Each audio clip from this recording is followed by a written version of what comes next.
প্রশ্ন, মাদ্রাসার মেইন গেটে আর নসিহার নবম সংখ্যা পাওয়া যাচ্ছে, যাদের প্রয়োজন সেখান থেকে সংগ্রহ করতে পারেন।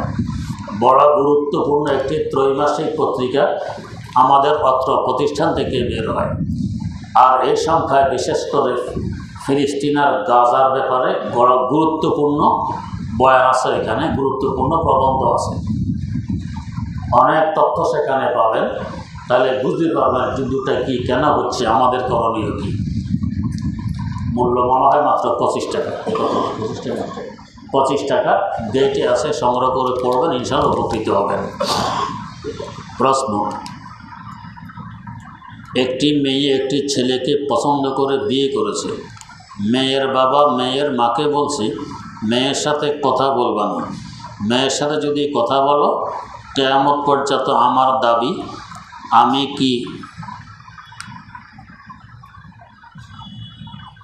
কি মেয়ের সাথে কথা বলতে পারবো নাকি গুনাহ হবে?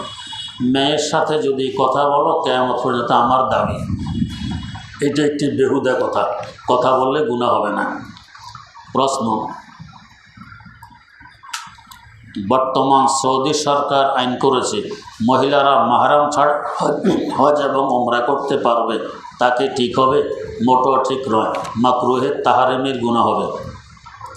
প্রশ্ন, হজ এবং ওমরা করতে গিয়ে ওখানে কি করে সব কিছু হাজিরা ভিত্তিক কলে যদি কাউকে দেখায়, কি করে সব কিছু হাজিরা ও ভিডিও কলে যদি কাউকে দেখায়, তা কি জায়েজ আছে? এটা অপ্রয়োজনীয় কাজ।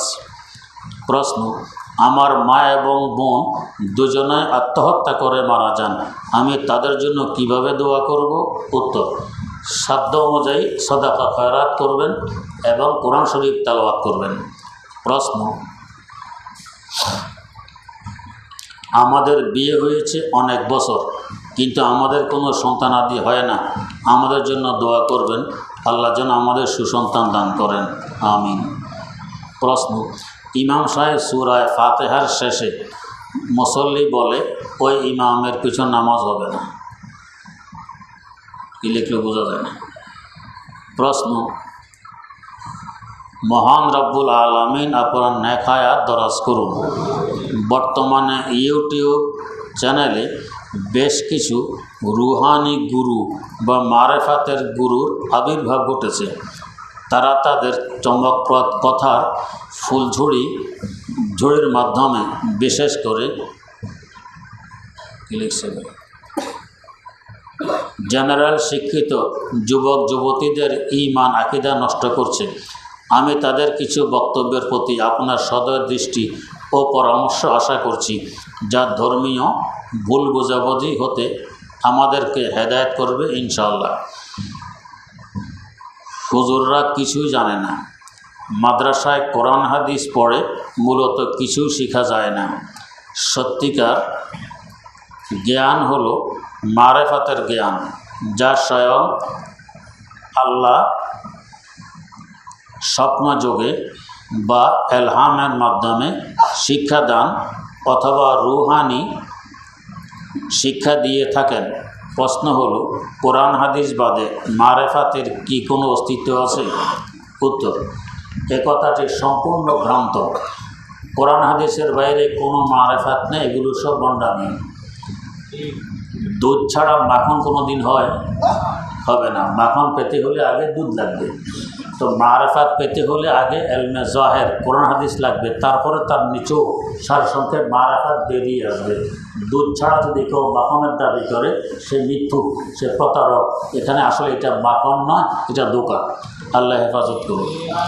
তারা চোখ বুজে যতক্ষণ ফেরেশতা দেখেন এবং মুআক্কেল ফেরেশতার মাধ্যমে সব কিছুই করেন, চোখে কি ফেরেশতা দেখা যাবে? উত্তর, আমার একজন ওস্তাদ এখানে আসতেন, আপনারা অনেকে দেখেছেন, অন্ধ হুজুর, কয়েক বছর আগে ইন্তেকাল করেছেন। হুজুর নিজে আমাকে শুনিয়েছেন, আমি আগে এক পীরের মুরিদ ছিলাম। তো পীরের খানকায় গেলে বাতিবুতি বন্ধ করে আমাদেরকে বসায় বলতেন চক্ষু বন্ধ করো, করতাম। এরপরে বলতেন উপরের দিকে পড়ো, উঠতেছ? জি হুজুর উঠতেছি।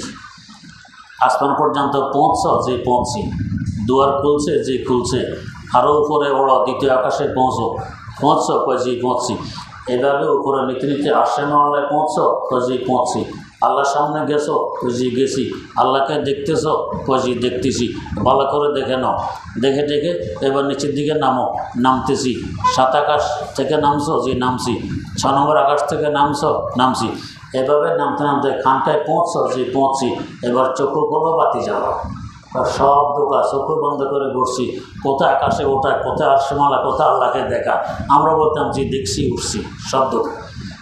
এরপর আল্লাহ পাক মেহরবানি করেন, হযরত আল্লামা মুহাদ্দিস আজম আমার নানা শ্বশুর আল্লামা দেলওয়ার হোসেন রহমতুল্লাহ আলাইহির খোঁজ পাই, ওনার কাছে আবার মুরিদ হওয়ার পর এখন দেখি কী ভণ্ডামিতেছিলাম।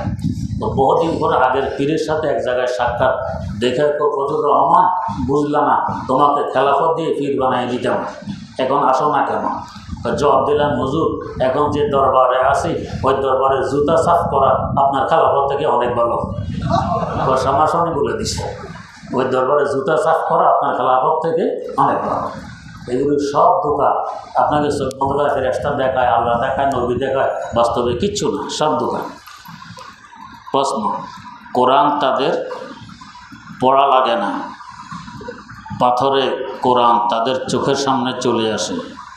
আরে বাবা, কোরআন চোখের সামনে আনলেই তো আসবে, কোরআন কি হাফা আছে যে উড়ে আসবে আপনার কাছে বা হাঁটিয়ে আসবে? কত বড় দোকামির কথা। পীর আউলিয়ারা মারা যান না, আর রুহানি পীর আউলিয়ারা স্বপ্নযোগে তাদেরকে সব কিছু জানান। আমরা জানি আল্লাহ শুধু শহীদদেরকে জীবিত ঘোষণা করেছেন, যে মারা যাওয়া না যাওয়া, দুনিয়া থেকে তো বিদায় নিতে হবে, যাকে এন্তেকাল বলা হয়, স্থান পরিবর্তন। আগে জমিনের উপরে ছিল, রূহ দেহ ত্যাগ করার পরে জমিনের নিচে চলে গেছে, এছাড়া নিস্তার কারো নেই। নবীরাও তো নিস্তার পাননি, তো ফির আউলিয়ারা পাবে কোত্থেকে? 5 নম্বর, তারা আল্লাহর নাম আরবির পরিবর্তে হিন্দুদের পূজা বা বেদে যেমন আছে ঈশ্বর, ব্রক্ষণ, ব্রাহ্মণ ইত্যাদি বলে ডাকতে বলে, অথচ আল্লাহ বলেছেন তোমরা আমাকে আল্লাহ বা রহমান নামে ডাকো, ইন্না লিল্লাহি ওয়া ইন্না ইলাইহি রাজিউন। এগুলো আসলে মুসলমানদেরকে ঈমান হারা করার পায়তারা মাত্র। এই ধরনের ধোকার প্রতারণা থেকে আল্লাহ পাক আমাদের সবাইকে হেফাজত করে। আলহামদুলিল্লাহি রাব্বিল আলামিন, ওয়াসসালাতু ওয়াসসালামু আলা সাইয়্যিদিনা মুহাম্মাদিন ওয়া আলা আলিহি ওয়া